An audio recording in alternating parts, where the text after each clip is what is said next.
Hello, everyone, and welcome to the Biomechanics session of today's conference. So today we will have Mazdak Ghajari chairing this session. I will invite him on screen just after I have introduced him. So Dr. Mazdak Ghajari is a senior lecturer, also known as associate professor in biomechanics and design engineering at the Dyson School of Design Engineering at Imperial College. He leads the TBI biomechanics team at Imperial College with his team in the head lab, and his strong cross-faculty collaboration with colleagues in the Department of Brain Sciences. Their joint effort has led to new understanding of the links between the initial loading of post-traumatic pathology, improvements in design of prevention systems, and new proposals for better head protection and testing standards. So with no further ado, I will invite him on screen. And we can see, oh, press the wrong thing. Apologies for that. There we go.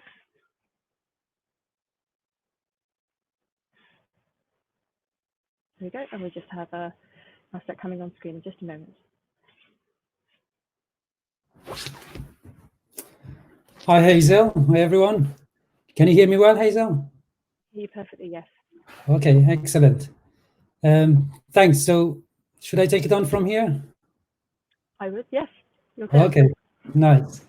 Thank you, Hazel, and hello to everyone, wherever you are across the world. So thanks for the introduction. I'm going to chair this session, and also the first presentation is going to be delivered by myself. So just give me a second to share my screen.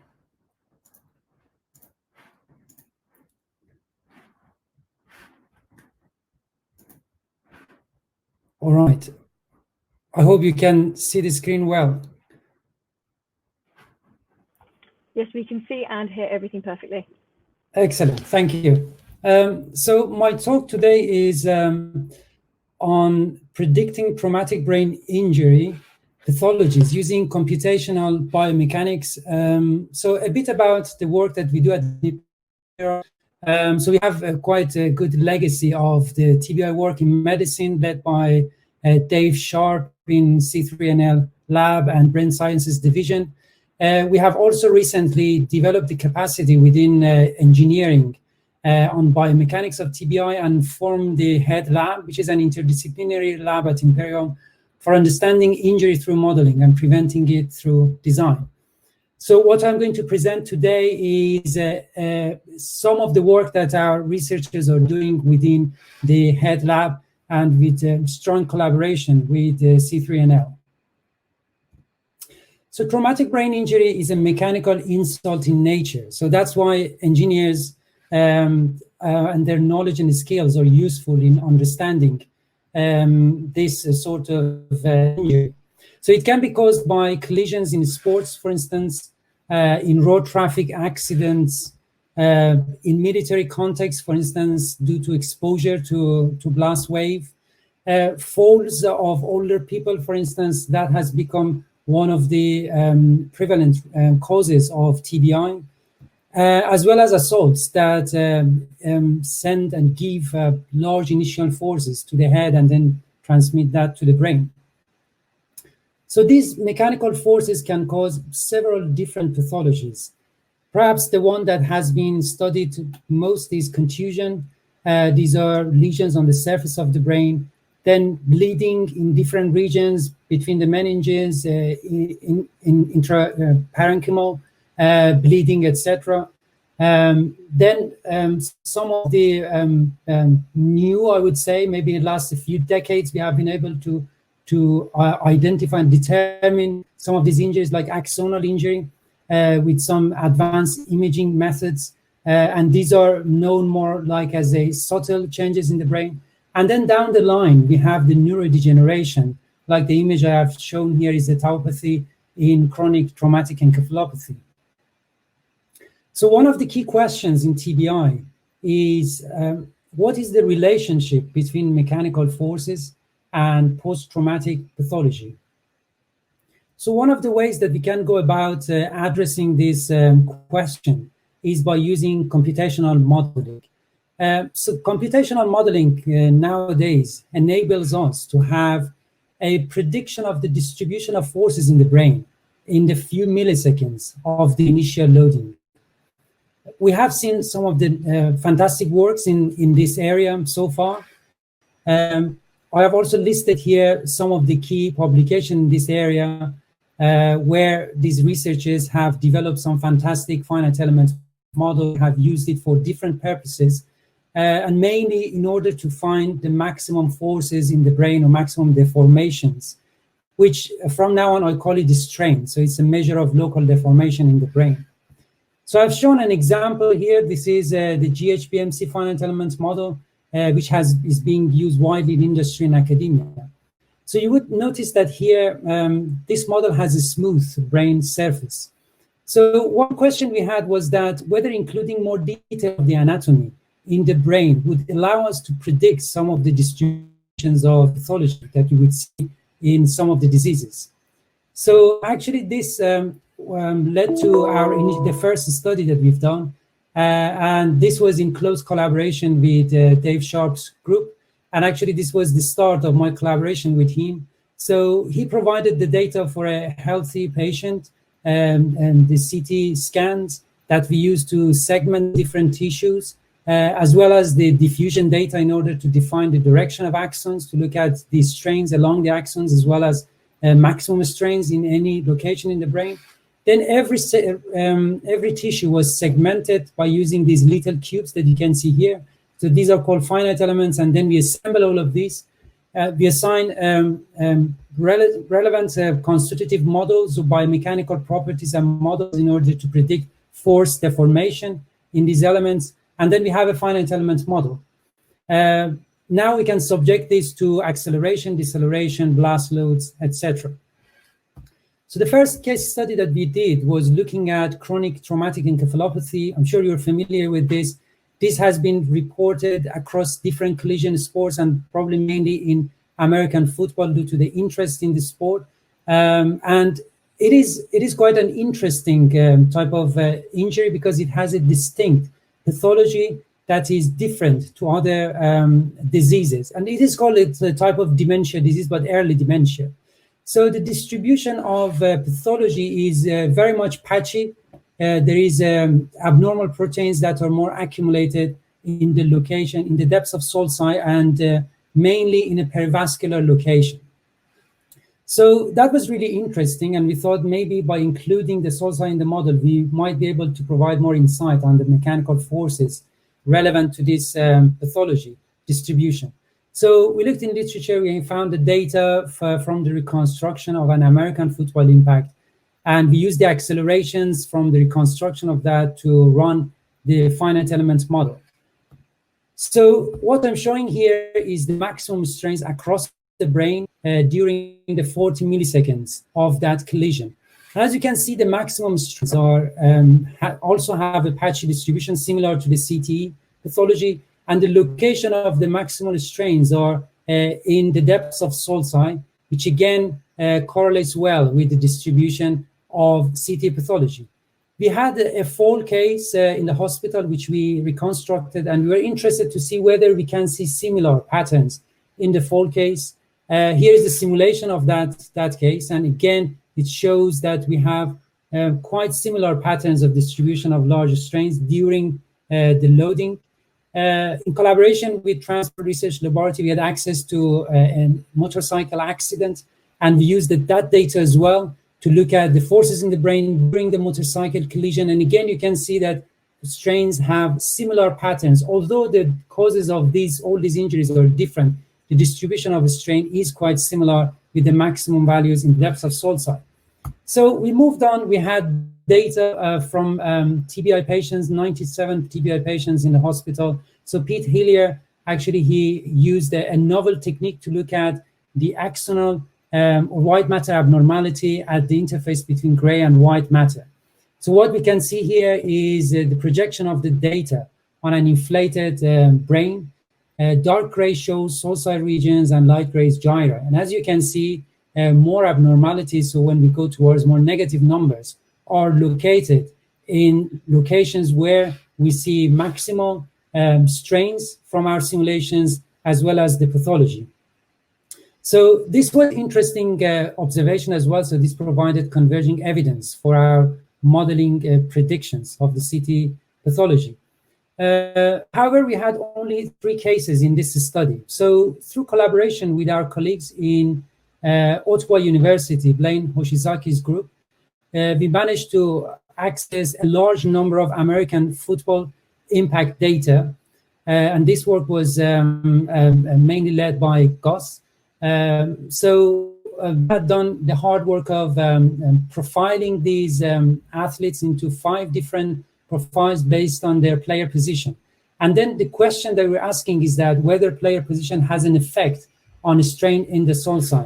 So basically, the same procedure was followed, that the data were, the video data were analyzed to find the initial conditions for the collisions, and then the data were taken into lab physical reconstructions, and then this provided accelerations that we use for the brain simulations. So what I'm showing here is the mean of the strain, maximum strain in each case, but it's the mean across all the players in each profile. And we have projected that onto the brain in the standard space. So I would say it's quite obvious here that in profile 1, we have larger strains in subcortical region compared to profile 2 and 3.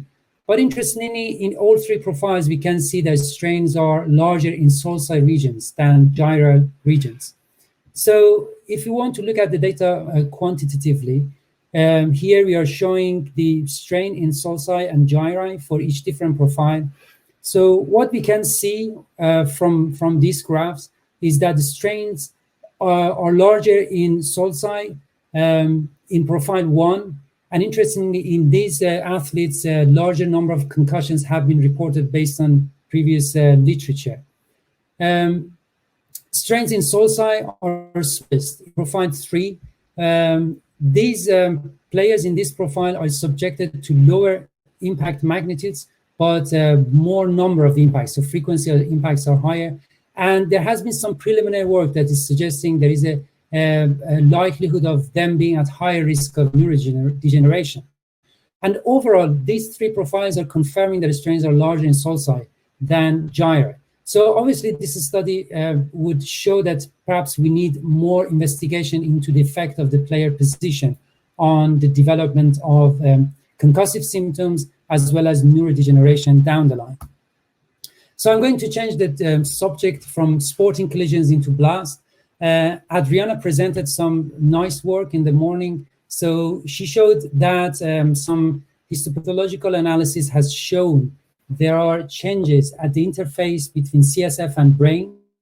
And this has been shown in blast TBI and not in civilian TBI, which is quite interesting. And this again leads probably back into the biomechanical reasons for the difference in the pathology. So one of the reasons that has been suggested in literature is cavitation. So here's an image of a surrogate model. They have applied a shock wave, and you can see the cavitation in the cortical region in the CSF.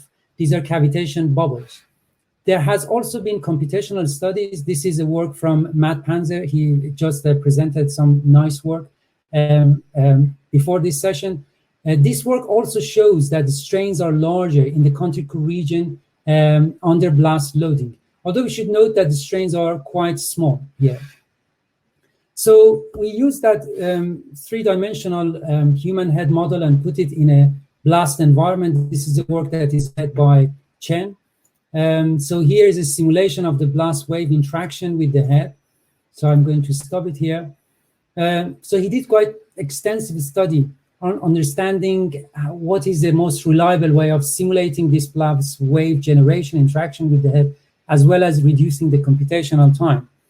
So what he found was quite interesting is that strain is also concentrated in the cortical region. So this was a frontal blast. This is the occipital region. But interestingly, he found quite large strain rate in the cortical region, which is quite a new finding. But these models have limitations. They cannot really show the cavitation bubbles growth and collapse. They can just show the onset of cavitation. So for that reason, we decided to use computational modeling and move on into experimental testing. So first of all, what we did is that we used different blast loading conditions, so 3 different intensities, and we simulated these to look at the stress wave propagation in the brain and try to understand why these negative pressures in the cortical region are happening, which then can lead to cavitation bubble generation. So here, what we have shown is only 420 microseconds after the interaction of the blast and the skull. You can see the blast wave is, the pressure wave is traveling faster in the skull than in brain tissue. And at this time point, that pressure wave has reached the back of the skull, but the pressure wave in the brain has not reached the cortical region yet. So we believe that is the reason why we have such a big negative pressure under blast conditions. Here we have shown the time history of 2 elements. One element is here, one is in the ventricle. And as you can see here, both of these elements are experiencing quite large negative pressures. And the threshold for cavitation that has been found by other researchers using CSF is something around 1.8, minus 1.8 bar. So we can see that we are well below that threshold. So it's very likely that under these blast conditions, we would expect to see cavitation. But an interesting question might be that what happens in impact? Could we also see cavitation in the impact loading? So we simulated typical impact loading that you would see in bicycle, motorcycle accidents, or even falls. And actually, this is one of the examples. We did not see cavitation, the pressures in those regions to drop below the cavitation threshold. Again, these are computational studies, so we thought it's better to see if we can see it in the experiment. So here is our experimental approach to understanding and showing some of these effects in the lab. So this is a one-dimensional, we call it one-dimensional surrogate model. It's an acrylic tube. We have water to represent CSF, ventricle, CSF, and then we have agar-agar gel to represent brain. We use high-speed videography to try to capture the cavitation, generation, growth, and collapse. And what we did, we applied those 3 impact conditions and blast conditions to this surrogate model. So interestingly, in none of the impacts we saw cavitation, and only in the last 2 blast conditions which had high intensity, we saw cavitation. So here's a high-speed video footage of blast 3. So here you can see the cavitation bubbles start generating here on the cortical region. They grow, and then eventually they collapse by the incoming pressure wave in the tissue and the water, and then they generate these sort of microjets. Actually, these microjets have enough pressure that can cause local injury to the brain, and this has been shown experimentally in the past. So we more or less are converging towards this conclusion that cavitation can occur in blast, but not under impact, and then that probably can explain why we see the difference in pathology under blast compared to non-blast TBI. So with human work, the difficulty is that the initial conditions are really difficult to estimate. But with animal experiments, we can control the loading conditions. This work actually was presented in the morning by Cornelius, so I encourage you to look at his recorded presentation. It was fantastic. He included all the details. So I'm just going to show briefly what we have done. So we modeled the controlled cortical impact with the finite elements modeling, and we predicted the forces in the brain under the impact. So on the experimental side, we did the high field MRI, as well as histopathology to look at DTI, NODI abnormalities, as well as some histopathology abnormalities. So here is the condensed data. Again, Cornelius's presentation provides all the steps towards these data. And again, I'm not going to go through these linear mixed effects models. What I'm going to show here is that what we found is strain can predict quite large proportion of the variation in different markers of corpus callosum damage and neuroinflammation. And this is really encouraging, as well as a strain rate, because this shows that our use of these mechanical parameters are actually well justified in order to predict the pathology that can even happen 2 weeks after the injury. So we are moving on with our rodent model, and we have included high details of the vascular anatomy into the model. This is a work that Siamak just presented. So we were quite privileged to work with colleagues in Chinese Academy of Sciences. They provided this fantastic description of the anatomy of angio architecture down to micron levels that you can see here. Siamak incorporated this into a rat model of brain injury, and this is a simulation of one of the control cortical impacts. This shows the transmission of the axial force in the vessels throughout the brain, and interesting, you see that it even reaches the far end of the brain. So this is more or less a preliminary work. What we have done so far is that we managed to compare some of the predictions from the model, the forces, with the distribution of the pathology. So here you can see fibrinogen extravasation. This shows that this is a diffuse measure of blood-brain barrier damage. And interestingly, for instance, here we can see damage here at the edge of the corpus callosum, where we would expect these vessels to be stretched. So we are progressing with this work as well. What I'm going to show next is, again, going back to human work and getting away from case studies into big data. So this is a work that actually Claire is leading in our lab. This is a collaboration between Imperial College and Transport Research Laboratory.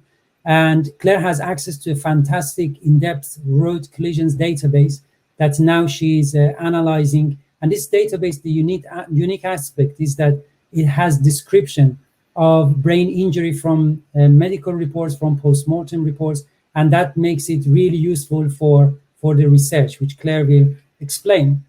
So in summary, computational biomechanics allows us to explore the link between initial mechanical loading and distribution of pathology after TBI. We found the restraint strain rate are the key mechanical parameters that predict post-traumatic pathologies even 2 weeks after the injury.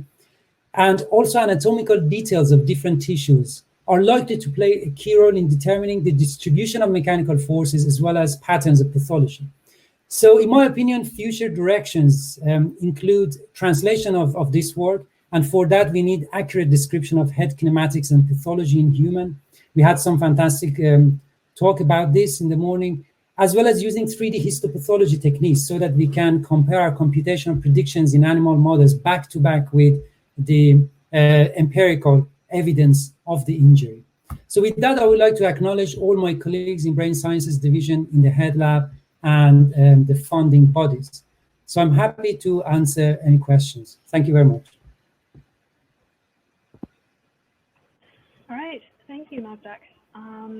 So it looks like we have just a couple minutes to questions. Does anybody have any? Okay, fantastic, here we go. Nicholas says, thanks, Mazdak. Your opinion on the need of anisotropic material properties in FE models or physical models? Sorry, Helen, I cannot hear you very well, but probably I can see your opinion on the need of anisotropic material properties in FE models or physical models. Okay, that's a good question. And I would say this is an area that there is pretty much a lot of debate in the biomechanics community. So we know that axons do exist and they are very well aligned in different regions of the brain. But there is conflicting evidence from literature on the mechanical anisotropy that they can cause in brain tissue.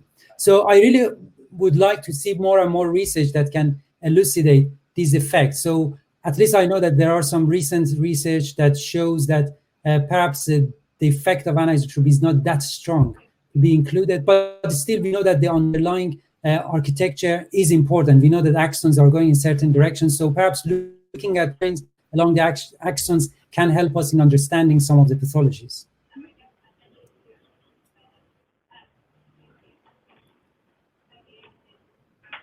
So I do not see any other questions.